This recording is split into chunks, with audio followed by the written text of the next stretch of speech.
A mobilidade urbana na capital do país está cada vez mais complicada por conta dos buracos que a cada dia que passa tende a aumentar de quantidade, tamanho e profundidade. Fato que acaba por contribuir para a ocorrência dos acidentes de viação, colocando em causa a segurança pública. Quem vê esta imagem aérea não pode imaginar o que é que está por dentro e debaixo quando falamos da rodoviária na capital moçambicana. Buracos e mais buracos que são autênticas armadilhas na circulação, sobretudo para os automobilistas. Na Avenida do Trabalho, por exemplo, existem tantos buracos e, na manhã desta quarta-feira, o trânsito ficou condicionado por conta do acidente de viação, onde o automobilista acabou derrubando o poste de iluminação pública. Sim, estive aqui parado aqui ali naquelas madeiras, naqueles blocos ali. Então, viu o barulho, pá! Depois, quando reparamos ali, vimos este carro vindo da velocidade. Foi embater naquele posto ali. Dali, daquele posto, veio diretamente para aqui. Quando bateu aqui, então, nós fugimos dali, então, onde nós estávamos. Naquele que o carro talvez queria entrar aqui dentro. Então, foi bater naquele parte ali, então, depois parou mesmo ali. Uma das causas, para além da alta velocidade com que o automobilista se fazia circular, ele embateu contra estes buracos nas proximidades do Hospital Geral de Xamanculo e não conseguiu controlar a viatura. Pode-se estar perante uma condução irresponsável. Segundo testemunhas, o automobilista, sob efeito de álcool, fazia circular a alta velocidade, pelo que acabou embatendo contra este poste de iluminação pública e causou danos materiais avultados. O condutor, segundo testemunhas, estava sob efeito do álcool e nem sequer conseguiu falar com a reportagem da Miramar. Dizem que bateste na cova.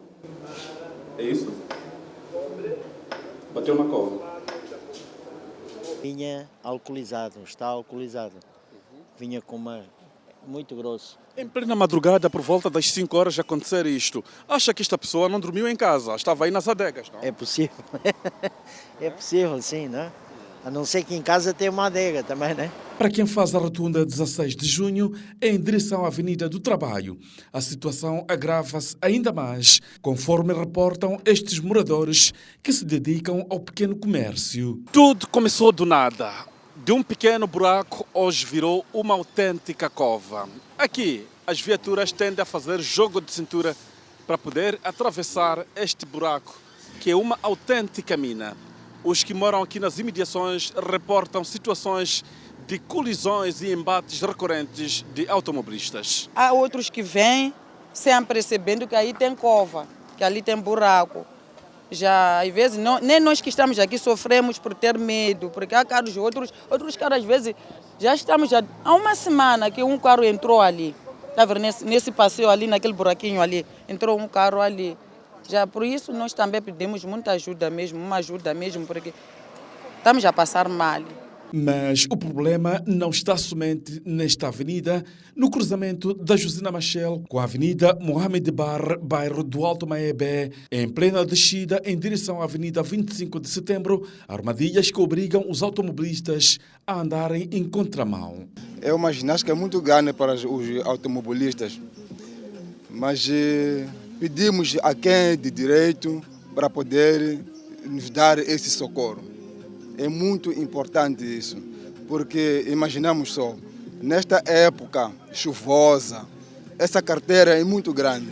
Às vezes muitos carros têm entrado sem se aperceber, por causa da profundidade da própria carteira. Então precisamos mesmo de quem de direito para poder dar essa ajuda. Na baixa da cidade de Maputo, desde a interseção da Guerra Popular com a Avenida 25 de Setembro até 16ª Esquadra, a situação se repete. E uma das maiores avenidas é a 24 de Julho, que o digam os automobilistas que atravessam o semáforo do cruzamento com a Avenida da Tanzânia, sobre as crateras nas proximidades da Assembleia da República. É uma vergonha, de facto. Logo aqui perto, não fica bem.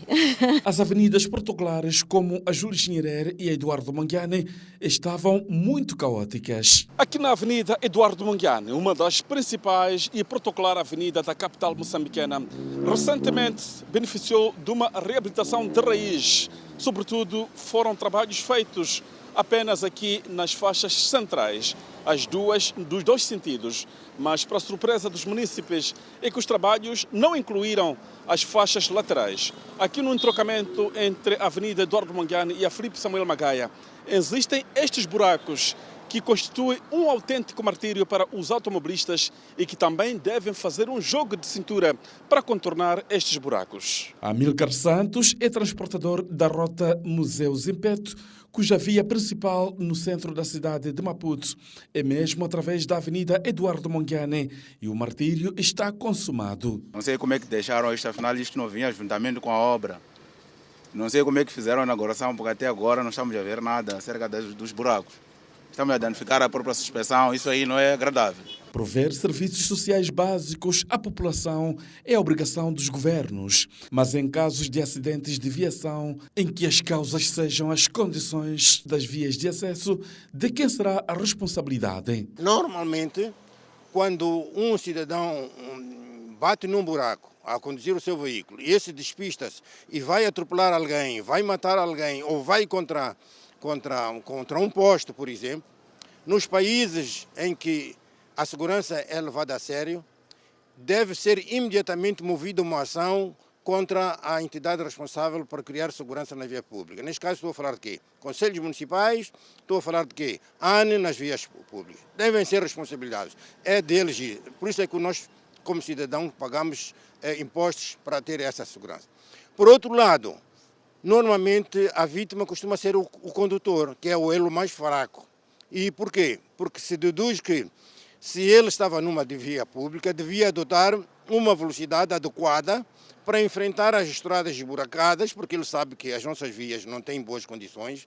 Então compete-lhe a ele, como motorista, adotar uma condução que seja possível evitar o acidente, contando com os buracos que ele sabe que existem, que são uma constante nas nossas estradas.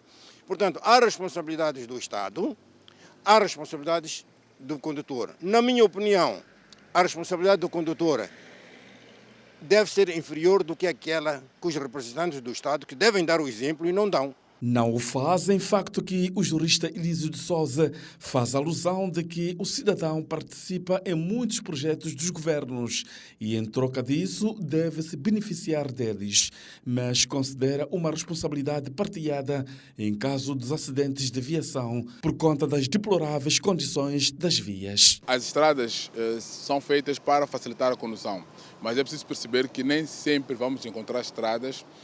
Há vias, por exemplo, que são vias, portanto, de terra batida, há vias que têm, portanto, vários acidentes, mas nós temos também aquilo que é a responsabilidade dos municípios, das autarquias, de criarem as melhores condições de circulação das viaturas e dos autocarros, de todo portanto, tráfego, portanto, rodoviário, de forma já a criar uma circulação boa, afável e que evite qualquer acidente.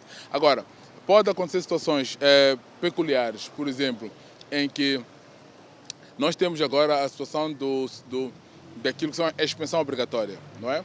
Na inspeção obrigatória, todos nós somos obrigados a pagar um certo quantum para que tenhamos as nossas viaturas, portanto, em boas condições. Mas esse processo de pagamento da inspeção também tem que ser acompanhado por um processo de vias que permitam que os nossos carros não tenham que ir à inspeção a ser aprovados, no dia seguinte, bater um buraco e voltar a reprovar na inspeção.